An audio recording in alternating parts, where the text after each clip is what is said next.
Welcome to this week's episode of The Perceptive Readers, a podcast series made in the Product of Culture, aka PopBooks website's office. Hi, I'm James.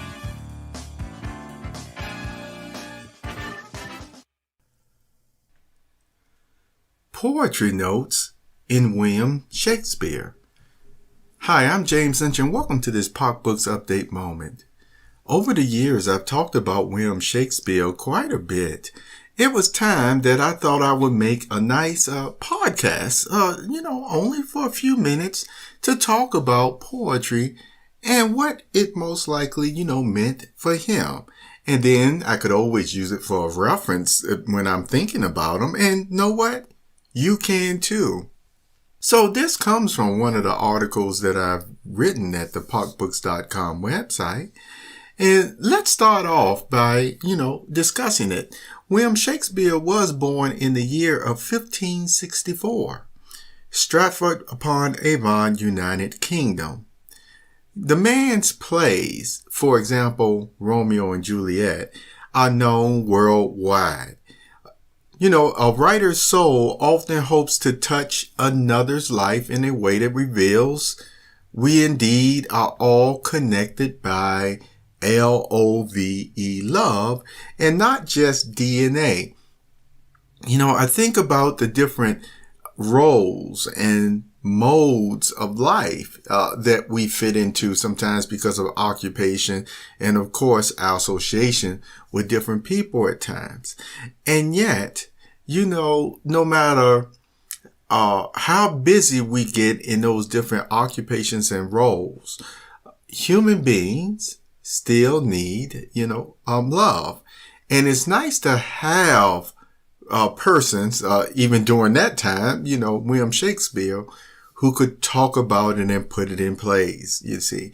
There are many dramas, plays, and poetic writings that never grow stale in accomplishing such elevated thoughts and purpose.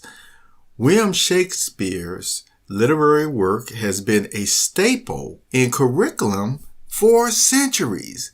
Keep that in mind. Look how long it's been. But can you not see the effect on society and what you learn? How has it affected you and your poetry? Okay.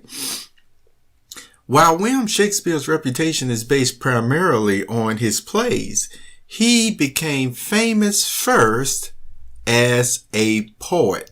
And that information that I just gave you comes from the poetryfoundation.org, you see. All right.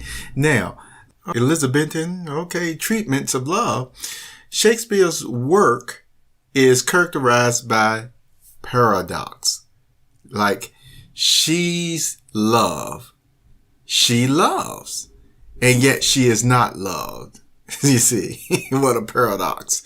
By narrative and thematic diversity, and by attempts to render the inner workings of the mind, exploring the psychology of perception, you see, the poem addresses such artistic preoccupations of the 1590s as the relation of poetry to painting and the possibility of literary immortality, as well as social concerns such as the phenomenon of masterless woman and alarming and unknowable forces unleashed by female desire, an issue that for a host of reasons fascinated Elizabeth's subjects.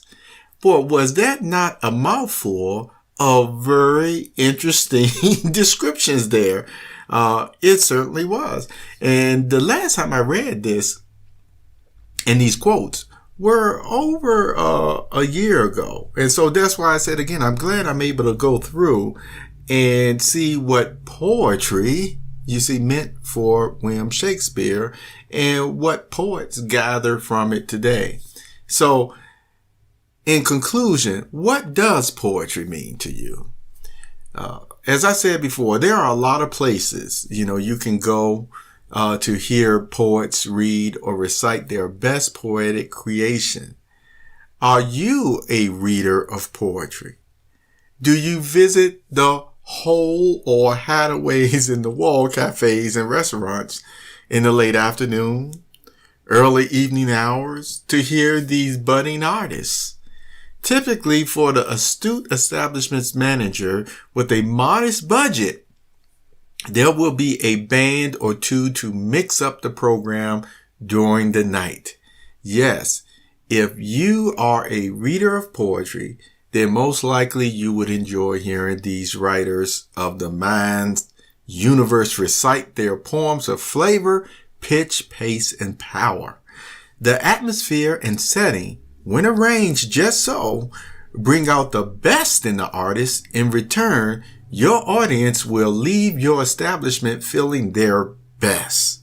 At the very least, feeling they received their currency worth and will tell others about your restaurant or cafe. Yes, such a wonderful evening on the town for persons who enjoy things like that, with a cup of coffee, latte, or some other type of beverage. When you have a nice atmosphere and maybe someone who are sprouting out their hearts, you see, into poetry and sharing it with your ears, just like William Shakespeare, you will come away, you see, feeling that was a very nice night on the town. I'm James Lynch. Thank you for being here in this Park Books Update moment. You have a wonderful, wonderful day.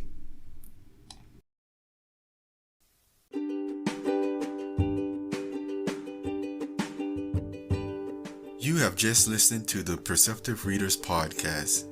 Remember, until next time, if you read something that encourages you to improve or enhance your life for the better, it becomes your reality.